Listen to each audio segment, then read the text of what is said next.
మునుగుతున్నాడు లేస్తున్నాడు, మునుగుతున్నాడు లేస్తున్నాడు. నాకు అర్థం కాదు ఏం చేస్తున్నాడా వీడని.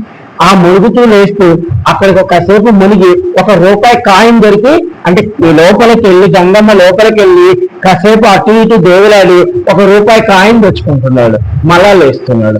అట్టు నేను కనీసం 2 గంటలు చూశాను. అంటే అది పరిశీలిస్తూ ఉంటాను ఏం జరుగుతుందా అని. అలా పరిశీలిస్తుంటే 2 గంటలకి ₹15 వచ్చాయండి. నేను అనుకున్నాను, ఏమయ్యా నీకేమైనా తెక్క, 2 గంటల సేపు ఆ గంగలో మురుగుతావు లేస్తావు, నువ్వు మహా సంపాదించింది ₹15, నేను ఒక ₹200 ఇస్తా పుచ్చుకో అంటే ఆయన అన్నాడు, నీ 200 నాకు అవసరం లేదు. నాకు అర్థం కాదు ఇదేమిటి అని. నేను అప్పుడు వెళ్ళి ఒక గురువు గారిని అడిగితే, అరే చంద్రశేఖర్ నువ్వు అనుకున్నావు, వాడు సత్యయుగంలోనే ఉన్నాడు. ఇక వాడికి దొరికిన ₹15 వాడికి 15,000 కోట్లు. ఈ కలియుగంలో అయితే వాడు ముంచిన 200 కాదు, ఇంకొక 300 అంటారు. అర్థమవుతుందా? అంటే ఆయన మానసిక స్థితి ఎక్కడ ఉందంటే అక్కడే ఉంది. ఇక నిజం చాలా మంది కాశీలో నేను చూశాను. అంటే కొంతమంది ఇప్పుడు మారారు మన తెలుగు వాళ్ళు దగ్గర, కొంతమంది హిందీ వాళ్ళు మేము ఓంకార ఖండము విశ్వేశ్వర ఖండం ఎలా అనుకోండి, మాకు 2 చపాతీలు దొరికితే చాలంటారు. 2 చపాతీలు అంత ఉల్లగడ్డ ఏదైనా పారేసి దొరికినా అంత ఉల్లగడ్డ అది నిప్పుల మీద కాల్చుకొని తినేస్తారు. మనలాగా రుచి తెరుగులు వాళ్ళకి. మనమైతే 4 రోజులు కూడా బతకలేవు, అటువంటి తెలియదు. వాళ్ళు అలా వేయించుకొని అలా తినేస్తారు. నాకు ఒక మాతాజీ ఉంది, ఆ మాతాజీ కూడా అంతే. ఆ మాతాజీ ఇంకా చాలా గొప్పది. ఆ మాతాజీ పాపం ఒక 20 లక్షలు ఆ మాతాజీ దగ్గర ఉంటే ఇంకొక ఆవిడకి ఎవరికో ఇచ్చి ఒక గుడి కట్టుకోని చెప్పిందట. కానీ ఆ మాతాజీ కొనడానికి ఇల్లు కూడా లేదు. ఆమె ఏం చేస్తుందంటే రోజు విశాలాక్షమ్మ గుడిలో పెట్టిన ప్రసాదం తింటుంది, అంతే, ఇంకేమీ తింటుంది. ఒకవేళ అక్కడ కూడా పెట్టలేదు అనుకోండి, అట్టా 2 గ్రంథులు తిరుగుతుంది. ఎక్కడైనా ఎవరైనా పారేసిన చపాతీలు ఉంటాయి కదా, మన కాశీలు చాలా దగ్గర పారేస్తుంటారు. ఆ చపాతీలు ఏరుకొని, అంటే పడేసినవి నేను చూసాను, ఆమె పడేసినవి అక్కడ కుక్కలు నాగుతుంటే అన్ని నాగుతుంది. ఆ 2 చపాతీలు 3 చపాతీలు తీసుకొని చక్కగా గంగమ్మ వెళ్ళి అవి కడుక్కొని, ఆమె నిజంగా సాక్షాత్ అన్నపూర్ణమ్మ వడ్డిస్తే గణపతి ఏ విధంగా తింటాడో అంత భక్తిగా అంత ప్రేమగా ఆ గంగమ్మలో కడుక్కుని ఆ చపాతీలు తింటారు. నేను అన్నాను ఇదేంటమ్మా అంటే, ఇంతకంటే ఏం కావాలి అంటే వాళ్ళ భక్తి విశ్వాసం ముందు మనం చాలా తక్కువ. విశ్వాసం చేయండి, గంగమ్మలో కడిగినాడు పవిత్రం. ఇది అనమాట. అంటే అలా ఉన్నారు కొన్ని, అలా ఉన్నవాడికి ఈశ్వరుడు దర్శనం ఇస్తుంటాడు.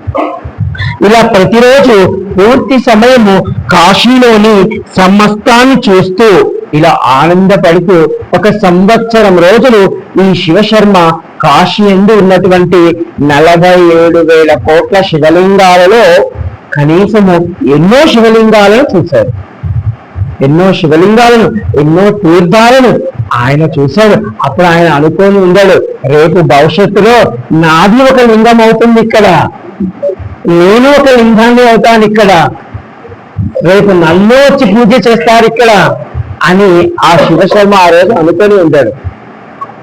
మా చిన్నమ్మ ఇక్కడ ఇవన్నీ క్వాలిటీ ఇంజనీరింగ్ మీరు చెప్పేవన్నీ మా ఇంట్లో అందరికీ తెలుస్తాయి. మనం అంటున్నది ఏమని, డాడీ రేపు మీరు పోయాక కూడా చంద్రశేఖర్ మహాదేవులకు లింగం వస్తుందేమో అని. వెంటనే మా ఆవిడ అనింది, ఆల్రెడీ ఉందో చంద్రశేఖర్ మహాదేవ్ 4. అప్పుడు వెంటనే అమ్మాయి ఎవరిని గుర్తు లతా చంద్రశేఖర్ మహాదేవ్ పెట్టేస్తాను. మమ్మీ డాడీకే పోయాడు సార్. అంటే చూడండి, అంటే ఈ విధంగా ఆ యొక్క శివశర్మ ప్రతిష్ఠించిన శివలింగము కాశీ ఒక మోక్షలింగము. మనకి మహామృత్యుంజయ మందిరంలో ఉన్నటువంటి వృద్ధకాళేశ్వర్ మహాదేవ్, మీరు మహామృత్యుంజయ మందిరంలో వృద్ధకాళేశ్వర్ మహాదేవ్ ఉంటాడు. ఆయనే ఈ శివశర్మ ప్రతిష్ఠించిన శివలింగము. అక్కడే ఈ శివశర్మకు మోక్షం దొరుకుతుంది. ఇదంతా మళ్ళా చెప్తాను, అంటే ముందు మీకు ఇది చెప్పాను.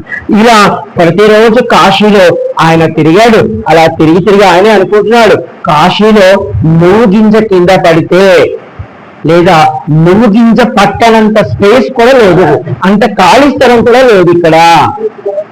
అన్ని శివలింగాలు, అన్ని శివలింగాలు. మనం కూడా ఎవరైనా కొత్తగా వచ్చేప్పుడు నేను కూడా అలా అనుకున్నాను. నేను త్రిలోచన ఘాట్ నుంచి హరిచంద్ర ఘాట్ వరకు నడుస్తుంటే ఆ ఘాట్లో శివలింగాలన్నీ చూశాను. అయ్యో ఎండకి ఎండిపోతున్నాయి అనుకున్నాను. మళ్ళా వచ్చేటప్పటికి గంగమ్మ పూర్తిగా నింపేస్తుంది వాటిని, కనపడలేదు, గంగమ్మ కనపడుతుంది. అంటే ఈయన కూడా అలా తిరుగుతూ చూశాడు. కాశీ యందు నువ్వు గింజ వ్యవధి లేకుండా సమస్త తీర్థములు కలవు. అంటే మనం నువ్వులు ఉన్నాయి కదా, ఆ నువ్వు పట్టే అంత కూడా స్పేస్ లేదంట, ఖాళీ స్థలం లేదు. అవన్నీ తీర్థాలు, లింగాలు, క్షేత్రాలు కాశీలో ఉన్నాయి అని ఇటువంటి కాశీని నేను వదిలిపెట్టి మళ్ళా మరొక మోక్షక్షేత్రానికి వెళ్ళాలి కదా. నేను అనుకున్నాను సప్తపురి మోక్ష యాత్ర చేయాలని, అలా అనుకున్నాను. కాబట్టి ఇప్పుడు నేను మళ్ళా ఉజ్జయిని వెళ్ళక తప్పదు. నేను మళ్ళా తిరిగి ఈ యొక్క కాశీలో ఈ సప్త మోక్షపుర యాత్ర అయిపోతే కాశీవాసం చేస్తాను అని అనుకున్నాడు. 1 సంవత్సరం రోజులు కాశీలో ఉన్నాడు. సంవత్సరం రోజులు కాశీలో ఉండి కాశీని అణుగా చూశాడు.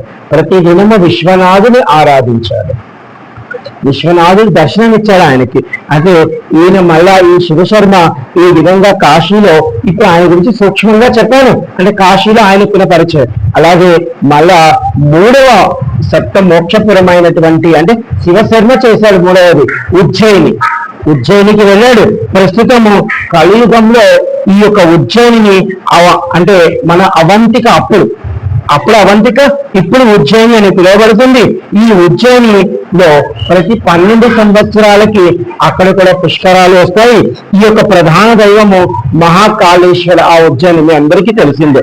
ఉజ్జయిని నగరము ఇక్కడ మనకి కాశీ యొక్క నగరము గంగా నది ఒడ్డున ఉంది.